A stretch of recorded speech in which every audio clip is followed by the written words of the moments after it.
Well, welcome to Paradigm. My name's John. I'm the university pastor here at First Baptist, at least for another week. We're wrapping up our semester, and I'm wrapping up my time here in Lubbock. And so I really want you guys to tune in tonight because the last couple of weeks have been things I wish I would have known when I was where you're at.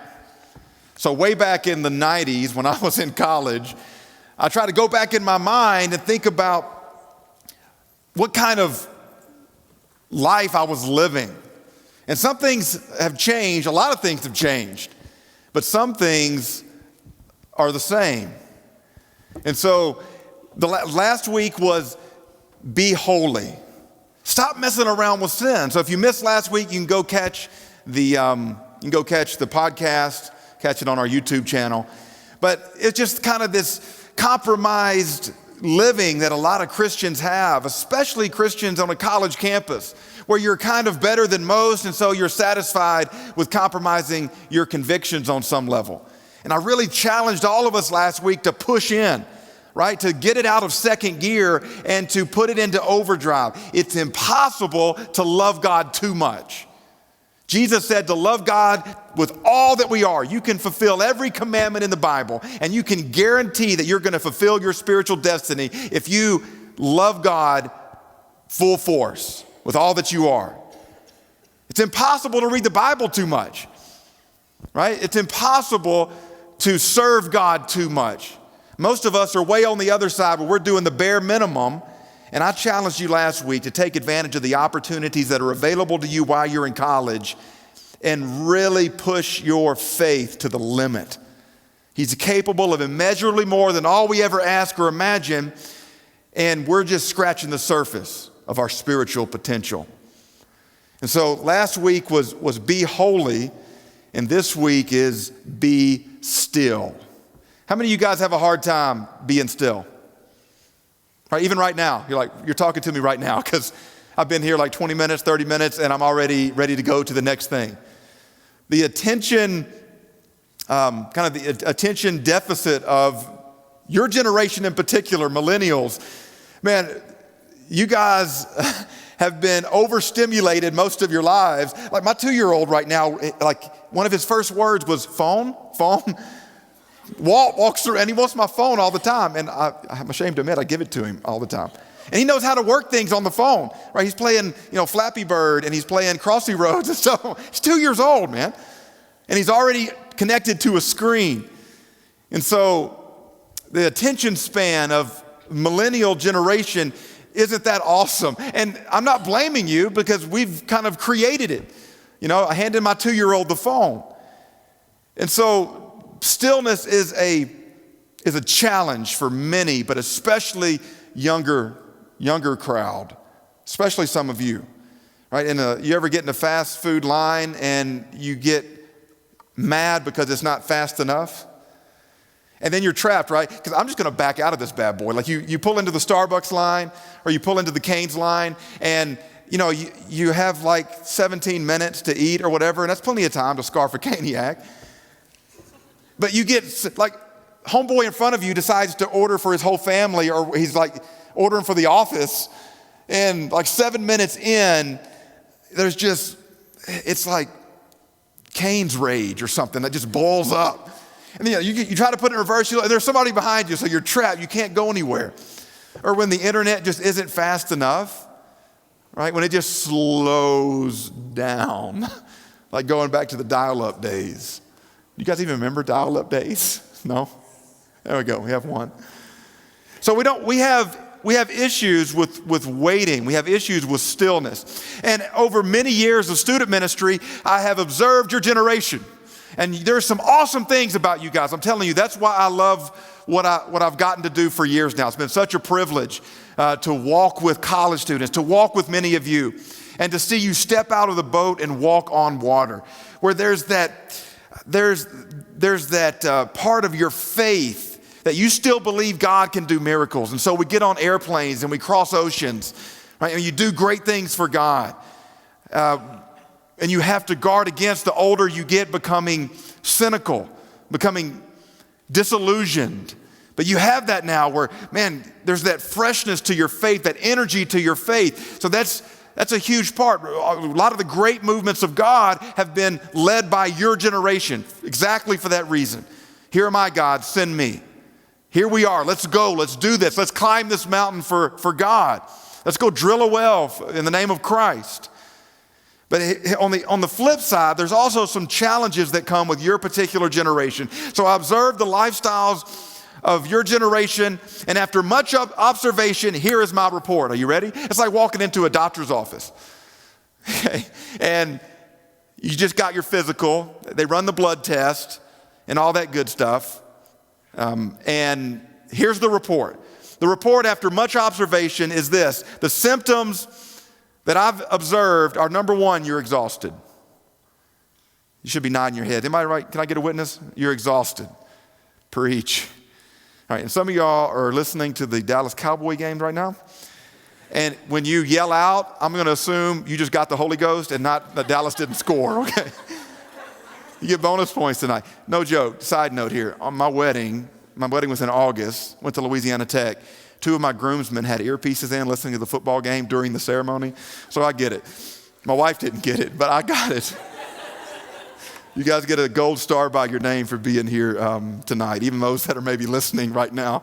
You're multitasking, right? You listen to the Word of God and also ESPN on your phone. So the symptoms that I've observed are, number one, you're exhausted. Number two, you're stressed out. Number three, you're overwhelmed. And these are all kind of similar things as I've observed your lives, and I've had the opportunity and the privilege of meeting regularly with many of you. And not just here, but in other places, you are running on fumes. You're running on empty all the time. And so you get just enough sleep to make it through another day. You get just enough energy. You put just enough fuel in the tank to make it another mile down the road. So that is the symptoms. And my diagnosis is this: many of you have millennial caputniosis. It's a serious condition. Did anybody, Jack Black, School of Rock? He has to get to the maniosis. You have millennial caputniosis or burnout neosis. Like you are burning the candle at both ends. And I'm telling you, it comes with I remember when I was 18, 19, 20 years old, and you have more energy at this stage in life. But here's the danger in that. Yes, it can be channeled for gospel influence and kingdom impact, but the flip side of that is that you can attach significance to activity.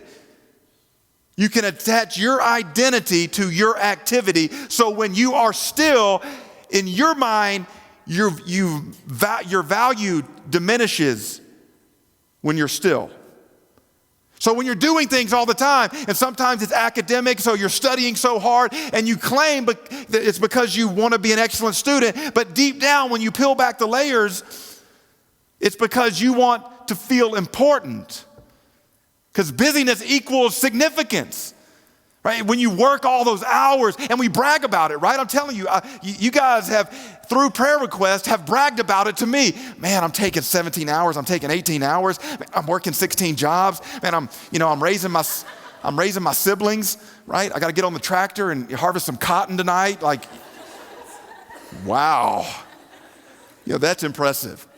But then in our other little prayer group, somebody else has to one-up them, right? Oh, I hear you, brother. My heart goes out to you. You know why? Because I'm there too. Right? I got to drive back to Houston tomorrow, right, and take care of the family farm, man. Then I got a final day after tomorrow, so I'm going to study as I drive.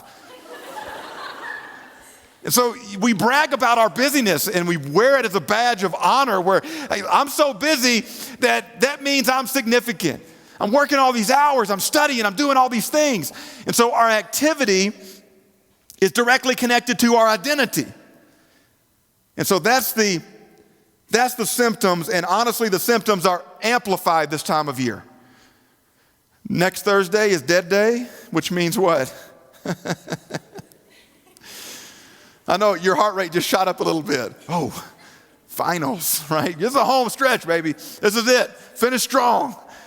But so what are normal symptoms the kaputneosis of your generation, millennial kaputneosis, now they get amplified during this time of year because you have finals, Christmas, craziness. So that's the diagnosis. What is the prescription? The prescription is Sabbath. Say Sabbath. How many of you guys know what Sabbath is? Right? What's a one-word definition of Sabbath? Rest. That's good. Sabbath is putting it in park. Any NASCAR fans in the house? Okay, really? I expected a few more. But NASCAR, here's when you have these super long races, what's the most well-known NASCAR race?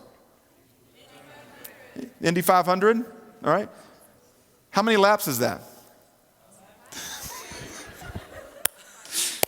I salute you, Texas Tech academics. 500 laps. So what do they do regularly, though, in order to make it to the end and cross the finish line? What do they have to do? What? They have to pit stop, right? You have to pit stop. If you don't pit stop, did we learn nothing from Lightning McQueen, right? When you don't pit stop, man, you might go good for a little while. You can redline the motor for a while, but all of a sudden, if you don't pay attention to the gauges on the dash, you're going to break down at some point. Some of y'all know what I'm talking about because you're there right now. Because it's been a long semester, unexpected things happen, junk happens, life happens, and you're taking on water. And you're taking on water faster than you can bail it out with your cup. And so there's this kind of panic that sets in and says, I'm not going to make it. I'm barely going to survive. I don't know if I'm going to make it. So you have to pit stop. So Sabbath is a way that God has designed us as human beings for optimal performance, is we have to pit stop. Some of y'all tonight, if you're honest, there's lights like flashing all over your dash. Like warning, warning. Like this baby is Mayday time, right? This puppy is going down. And yet you're still trying to make it work. You're still trying to make it happen. Sabbath is God's gift to humanity so that we can have optimal living, so that our lives will be balanced. The prescription is Sabbath. The remedy is rest. This comes from the fourth commandment, right? Exodus chapter 20. How many commandments are there? Come on, these are softballs. I'm throwing them up there, man. They got sauce coming off of them. How many commandments are there? 10. It's interesting. The first 3 are about our relationship, our connection with God. The last 6 are about our connections with each other. Then you have the fourth commandment, which this is the Mac Daddy commandment. Right? Do you guys still use that word? Not a part of your millennial vernacular? It was an awesome word like 17 years ago. If the fourth commandment, let's put it this way. One author put it this way. If you were to break the commandments up into an apple pie and you would want to choose, wait, how did he put it? If you were to, you lost me at apple pie, right? If you were to break the commandments up into a pie graph, the fourth commandment would be a third of the pie. Right? You want to choose the fourth commandment because it is by far the largest commandment and the most significant, weighty commandment. And in Exodus chapter 20, let me just read it, starting in verse 8. Remember the Sabbath, keeping it holy. 6 days you shall labor and do all your work, but the seventh day is a Sabbath to the Lord your God. On it you shall not do any work, neither you nor your son or your daughter, nor your male or female servant, nor your animals, nor any foreigner residing in your towns. For in 6 days the Lord made the heavens and the earth, the sea and all that is in them, but he rested on the seventh day. Therefore the Lord blessed the Sabbath day and made it holy. Right? And this was ingrained into the kind of the Jewish rhythm of life. And every seventh year was called a year of Jubilee, and they would it would go to the next level, okay? So the seventh day was a day of rest. The seventh year, they weren't allowed to plant crops, so you could just give the land a rest to keep the Sabbath holy. So what does that mean? right? This big Mac Daddy commandment, the longest and most inclusive of the commandments. It means this ancient rule. How does that apply to you today as a 20-year-old in Lubbock, Texas? Right? How does that apply today in the 806? How does that apply today in the middle of your craziness? Saying, John, that's like this old school ancient rule, 10 commandments. It's what my grandma had hanging on her wall at the farm type thing. It means a lot. See, because if you're not practicing the Sabbath, if you're not observing the Sabbath, then you are not running at optimal performance. God has designed everyone. This is not an option. It wasn't the fourth option. It wasn't the fourth, suggestion. It was the fourth commandment. Everyone in here needs to observe the Sabbath on some level if you're going to have a well-balanced life. You got to have this, everybody. And it's not when you get 40. It's not when there's not an age to this. Everyone in here. You see, the fourth commandment is the most inclusive. It includes everybody. It includes animals. Like it includes puppies, and it includes the land even, the crops. It includes male, female, servants, slaves, everyone. It includes you. Bridging over to the New Testament, in Luke chapter 5, verse 16, but Jesus would often slip away to the wilderness and pray. Another translation puts it this way: Jesus often withdrew to lonely places where he prayed. Jesus had so much to do. So let me tell you, let me ask you, how does your schedule compare to Jesus' schedule? I know you're busy. I'm not trying to, guilt trip you into taking a Sabbath. I'm trying to present the awesomeness of the Sabbath so that you'll be motivated without guilt. There'll be an excitement to the Sabbath. And we're going to drive this puppy home at the end. Super practical assignment. That's right, assignment. A Sabbath assignment at the end of this. But think about Jesus. Jesus knew, being God, that he only had a limited amount of time to walk the earth. Because he was God's son, he was the only one that knew that. So he began his public ministry when he was 30, and then he was murdered when he was 33. So think about the world at the time. How many sick people? There were so many people to heal. There was all kind of demonic activity. There were so many exorcisms to perform. There were hungry people that needed to be fed. The gospel, the good news, that he had come to set the captives free. So many people that needed to hear that message that were in bondage. And yet, he often withdrew to lonely places where he prayed. So in my mind, you think if you're going to be productive, if you're going to maximize the time that you have, then you've got to push it. Right? 12 hours, 13, 14, 16 hours. And as he got closer to his torture, to his murder, to the cross, the closer he got to the cross, you think the more frantic he would become. Man, I only got 2 months left. Right? Well, I got to go. I got to do. Man, he constantly withdrew even towards the end. So it was a high value for Jesus, and it should be a high value for us.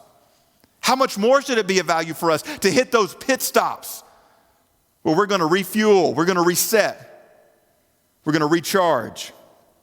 He had so much to do, and yet he was constantly pulling away. In Luke chapter 10, one of my favorite passages in the Bible, you have Jesus in the home of 2 sisters, Mary and Martha. Let me read this to you. As Jesus and his disciples were on their way, he came to a village where a woman named Martha opened her home. She had a sister called Mary who sat at the Lord's feet, listening to what he said. But Martha was distracted by all the preparations that had to be made. She came to Jesus and asked, Lord, don't you care that my sister has left me to do the work by myself? Tell her to help me. Martha, Martha, Jesus answered, you are worried and upset about many things, but few things are needed. Indeed, only one. Mary has chosen what is better, and it will not be taken away from her. So you have Mary. Where's Mary? What's she doing? Anybody? What's Mary doing? Sitting and listening. Sitting and listening. And Martha, what's Martha doing? Martha is working. So she is got some religious calluses, and she's trying to earn her way in God's. And really, I mean, it's not a bad thing that she's working, trying to prepare a meal for Jesus. But there's a powerful lesson here where ultimately our identity is not connected to our activity, but to Christ. To Christ. So in those seasons when you're not moving as fast, that means you don't mean less to God. Right? It's not about production. It's about resting in the gospel and letting your activity flow from the finished work of Christ, not trying to earn your way to obtain what God has already purchased through Christ. Martha was distracted with much serving. The way that this was written makes it clear that Mary took the initiative in sitting with Jesus. Doesn't come across in the English, but the way that it's written is Mary walked over to Jesus. Jesus didn't say, Mary, come sit at my feet. Jesus walked in, Mary stopped what she was doing, and she camped out at the feet of Jesus. And so Martha came over and said, Jesus, I'm doing all the work. I'm breaking a spiritual sweat, and look at this lazy sitting here at your feet. And she expected Jesus to rebuke Mary and say, Mary, get up. What's wrong with you, Mary? Get up and help your sister. Come on. Get in the kitchen, Mary. Cook me up something to eat. I want a ham sandwich. No, Martha expected Jesus to rebuke Mary, but then what happens is he rebukes her. Martha, Martha, you are distracted. And it wasn't angry. This wasn't like, Martha, Martha. It was Martha, Martha. You are worried about many. You're distracted. Right? So basically, he's speaking to us. All right, we got any distracted people in the house? Distracted, right? So I want you to imagine, you're trying your best. You're running on empty. Man, you are burning the candle at both ends. You're barely making it. You're exhausted. You're overwhelmed. And Jesus is speaking to you. He's speaking to me, John, you are worried and upset about so many things. There's so many things that are floating around like this whirlwind below the surface of your life. All these things about what's happening tonight, about what's going to happen tomorrow, about what's going to happen this weekend, about what's going to happen next week, about the future that's looming. Right? You go from one thing to the next in your mind. Right, you go from, I don't know if I'm going to pass this class. I don't know if I'm in the right major. Am I going to be single forever? Right, it's all a part of the mental, emotional whirlwind that's swirling around. And so Jesus is speaking to you, and he's speaking your name and my name, and he's saying, John, you are so freaked out about so many things. You are stressed out about so many things, but only one thing is necessary. And Mary has chosen what is better. She's chosen what is better. So he rebukes Martha, and honestly, he rebukes us. In our mad dash to be successful. And I'm not saying don't be a good student. I feel like I have to qualify a lot of what I'm saying here. Well, John said, Mom, my pastor said that I could just drop out of school and sit at the feet of Jesus. That's not what I don't know what you're hearing. That's not what I'm saying. Whew, man, what a relief. I was going to flunk anyway, but now I got a spiritual excuse. I'm not going to write you a note to your professor. They are sitting at the feet of Jesus. Please excuse. No. But the reality is that we're doing all these things that's bringing weariness and exhaustion to our lives, and we're missing the one thing, y'all, the one thing. All of us, most of us in here are missing the one thing. We're running ourselves ragged, running on empty, and we're not sitting with Jesus. We're not spending time with Jesus. We're distracted. We're worried. We're troubled. We're constantly on the move. We're constantly tempted. We're busy. And what's the answer? The remedy is rest. The prescription is Sabbath. And this, I'm telling you, it's going to be super hard, right? Super hard. Have you ever tried just to be still for 10 minutes? And I left my phone over there, and I'm already having separation anxiety from my iPhone. There it is, 15 feet away. And we have this connection to technology. Have you ever put down, you're not sitting in front of Netflix, right? You're not binge watching the new Gilmore Girls. You're not sitting in front of a television watching a game. You're just being with God. You're being with Jesus. He's real. He's alive. He's here. He's with us. Emmanuel, the Christmas, God with us. You're not thinking about your mental to-do list, checking boxes in your mind. You are just focusing. You're fully present in the moment with God. You tried that before for 5 minutes? Some of y'all are like, it's nothing, man. You know, I sit on the deer stand for like 2 hours. I got this sit at the feet of Jesus thing, but here's the deal. There's a difference between the deer stand and the feet of Jesus, and it's this. It's called spiritual warfare, because the enemy knows, and there's an enemy to our faith who is seeking to derail what God wants to do through your life. And check this out. He knows that if he can disconnect that time with Jesus at his feet, listening to his word through the Bible, then he's already won. Because you are an exhausted soldier that is easily defeated. That's the difference. That's why I'm telling you. That's why I can sit and watch all 5 seasons of Longmire in one night. I mean, just kind of, my eyes are bloodshot. I'm holding my eyeballs open. One more episode. You know, how can you do that, man? How can you sit in a movie? And it's good that movies are longer, right? It used to be like an hour and a half back in the day. I think that's because all the room the VHS tape had on it for the whatever. But now they're like 2.5 hours. Right? And you get that Coke for like $17, and it's like a 3-gallon Coke, and you got to use the bathroom, but you're like, I don't want to leave during this thing, right? During this part. And so you're sitting there glued for 2.5 hours. You paid $46 to be in this movie, and you're glued for 2.5 hours. And yet we sit down at the Bible, and 30 seconds in, we're done. Why is that? 2 minutes in, we're done. We're throwing in the towel. Man, I checked the box for today. I got my 1 minute with God. 60 seconds with the good Lord.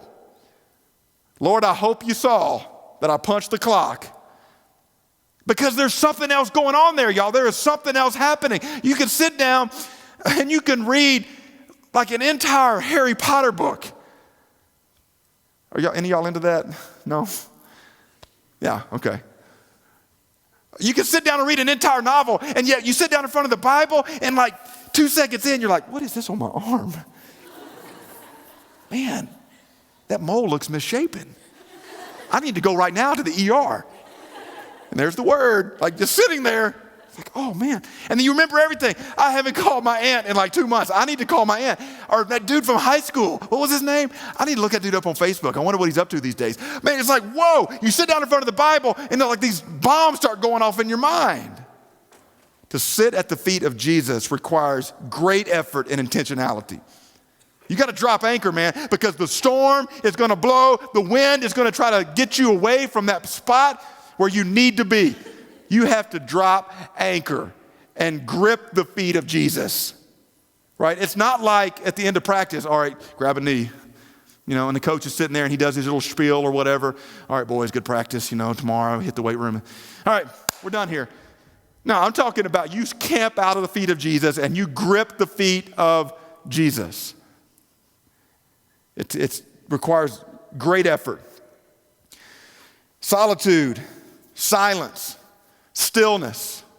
These are qualities, classical disciplines that we don't talk about much, right? Solitude and silence and stillness, it's very difficult to do, but it's so necessary for the development of our faith and the deepening of our faith. One author says this: solitude is a terrible trial, for it serves to crack open and burst apart the shell of our superficial securities. Another author, Henry Nouwen, says this: in solitude, I get rid of my scaffolding. No friends to talk with, no phone calls to make, no meetings to attend, no music to entertain, no books to distract, just me. Naked and vulnerable and weak and sinful and deprived and broken, nothing.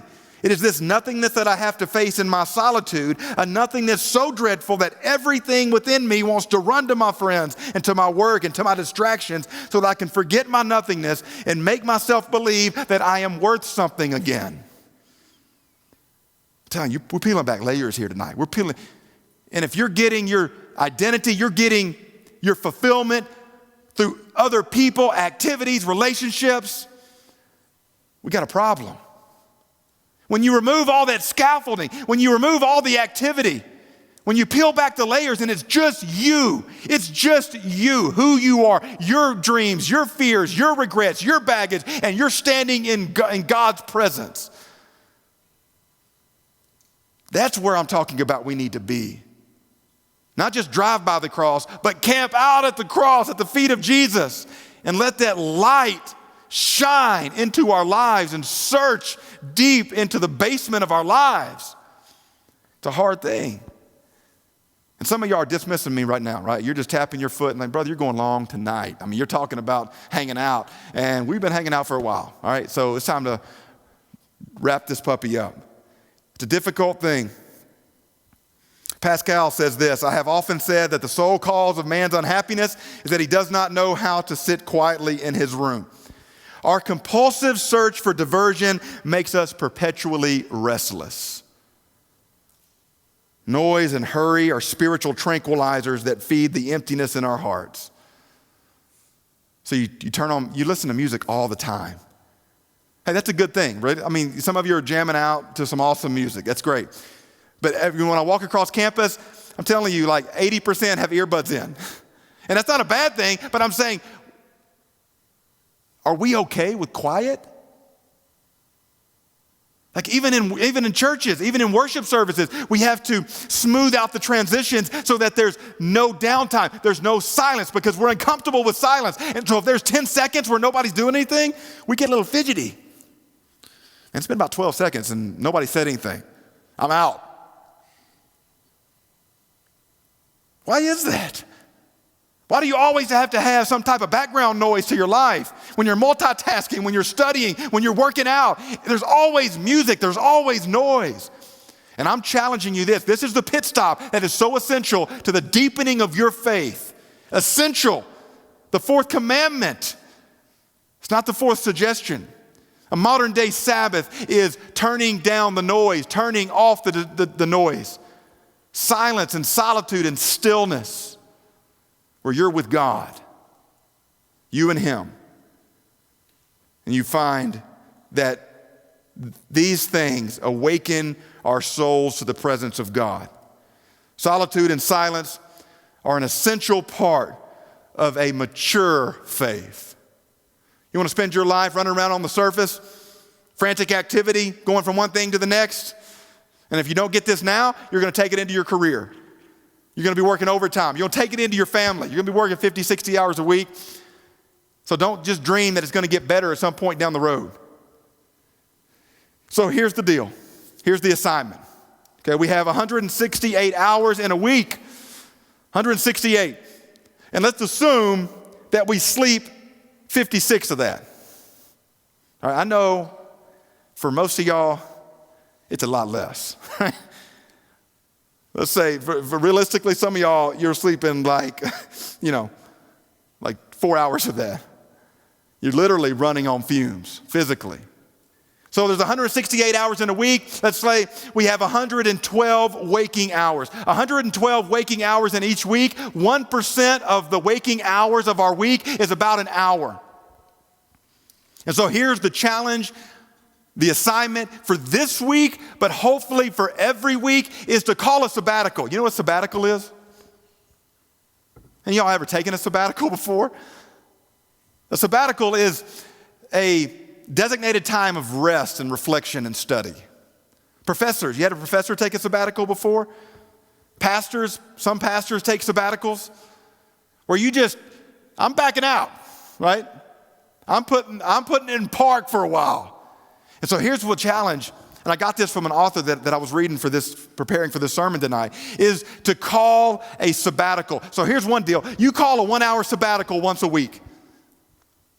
And you can do this. Don't shortchange yourself. It's going to be hard, y'all, because, man, you're going to get like 12 minutes in, and don't put a clock on it, but you're going to get like 12 minutes in, and it's so quiet, and you've never done it before, and you're like, I am a failure. I just flunked John's assignment. No, it's not like that, right? 12 minutes is awesome because that's about 11 minutes more than you did last week, okay? That's awesome, right? You need to celebrate the wins, baby steps. But the 1% of your waking hours each week, I want you to carve out for sabbatical, right? I want you to call a sabbatical. I want you to take a 1-hour retreat every week to reflect. This is not a time to pay your bills. This is not a time to plan your future. This is not a time to daydream. Tell you got to take captive your thoughts as an adult. You got to focus your mind at the feet of Jesus. Drop the anchor at the feet of Jesus, at the foot of the cross. 1% of your waking hours is about an hour to reflect, to decompress, to refuel, to pray, to listen, and to journal. I know I'm not a big journaler, but I'm challenging you to sit down in front of a notebook, and I want you to go old school, y'all. Put the phone down in the other room. No, not in the other room. Put it in the car. Because in the other room, you can hear it ding. You can hear it vibrate. And I'm telling you, that will throw you off your game right there. That will derail your sabbatical. Oh, I wonder who that is. Maybe it's that girl I've been watching. Maybe she noticed me noticing her, and now she, and you create things in your mind. It's really just your mom, okay? But I want you to call a 1-hour sabbatical this week. I want you to go old school, no devices to distract you. I'm going to use my note app. No, you don't. Put it up. Pull out the scroll and the feather and the ink. I'm not playing. Get a notebook, number 2 pencil, whatever. And write down a few words. Right? Samuel prayed this prayer. Old Eli in the Old Testament told Samuel to pray this prayer. Speak, Lord, your servant is listening. Speak, Lord, your servant is listening. Stop talking so much. Stop moving so much. Be still and listen to the whisper of God. He seldom shouts. He whispers all the time. We're just moving too fast to notice. We just have our music up so loud we don't hear. So you call that sabbatical, but you can also call sabbaticals throughout the day. These are little mini sabbaticals when you're walking to class. And at Texas Tech, man, you can get in shape. There's some cardio going to class at Texas Tech, right? Just thank God there's no hills. Take out your earbuds and call a 10-minute sabbatical. When you're in your car on your way to class, if you're driving from work to class to campus, if you're driving from your apartment to campus, I want you to turn off the radio. You shouldn't have your phone anyway. Put down the phone. Put it in the glove box, in your backpack, in the trunk, whatever. And call a 5-minute sabbatical when you're walking across campus. Just find the feet of Jesus before you go into your math class. On your way in your car, man, find the feet of Jesus before you go into work. Some of you in a few weeks are going to drive home a long ways, like 7 hours to Houston. You're going to be driving like 5 hours to Dallas. Call a sabbatical, right? To reflect, to decompress, to refuel, to pray, to listen. Quiet your mind and calm your heart and remember God. That's what the Sabbath commandment says. To reset your heart and to renew your mind. This will restore your soul. The Lord is my shepherd. I shall not want. He maketh me to lie down in green pastures. He leadeth me beside the still waters. He restoreth my soul. The still waters. The green pastures, that's the feet of Jesus. I'm telling you, some of you guys need to call a sabbatical tonight, right now. To call a timeout. Right? You're injured and you're trying to play hurt. You need to call a timeout. You need to catch your breath. You need to reset. You need to rethink. You need a pit stop tonight because some of you are going 90 to nothing down a dead-end road and you're moving so fast you don't see the warning signs. And there's so much hurt and pain on the inside, you just want to keep moving because you don't want to process and deal with the pain and the hurt and the regret. The stuff in the basement that if we move fast enough, we don't have to stop and look at it and process it, deal with it. Put it in park tonight. Put it in park tonight. Call a pit stop. Have a sabbatical. And listen to the whisper of God. Then we'll be people of peace in a culture of chaos. Everyone else around you frantically looking for their spouse. Is she the one? Is he the one? Is she the one? Is he the one? Everyone around you frantically trying to make the best grade in the class, to get the best job, to land the best job, so you can have the white picket fence with the 3-car garage. And you can have that family that they put in the picture frames at Walmart. Oh, look at them.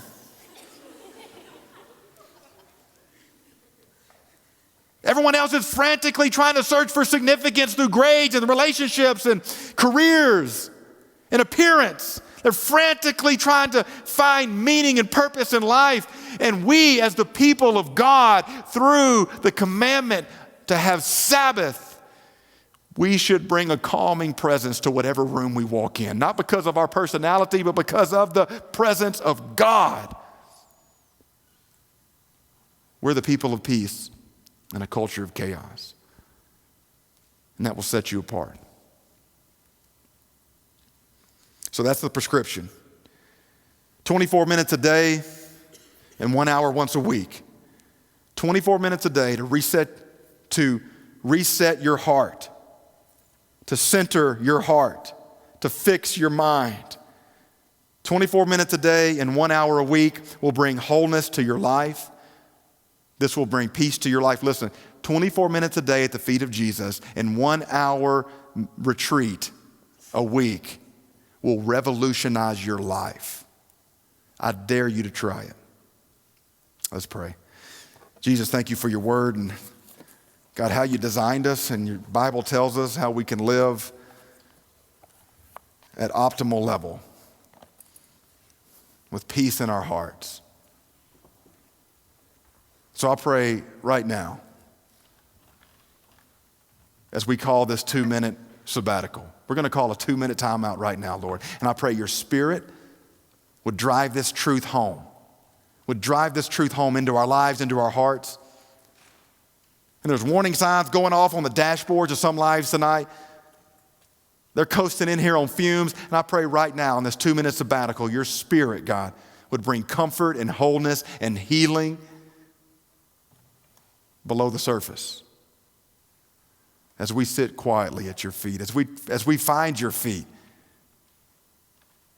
and we camp out there, and we grip the foot of the cross, I pray your Spirit, God, would just take these 2 minutes and use it in every person's life here, God, every person's life here, as we call this time out, as we call this sabbatical.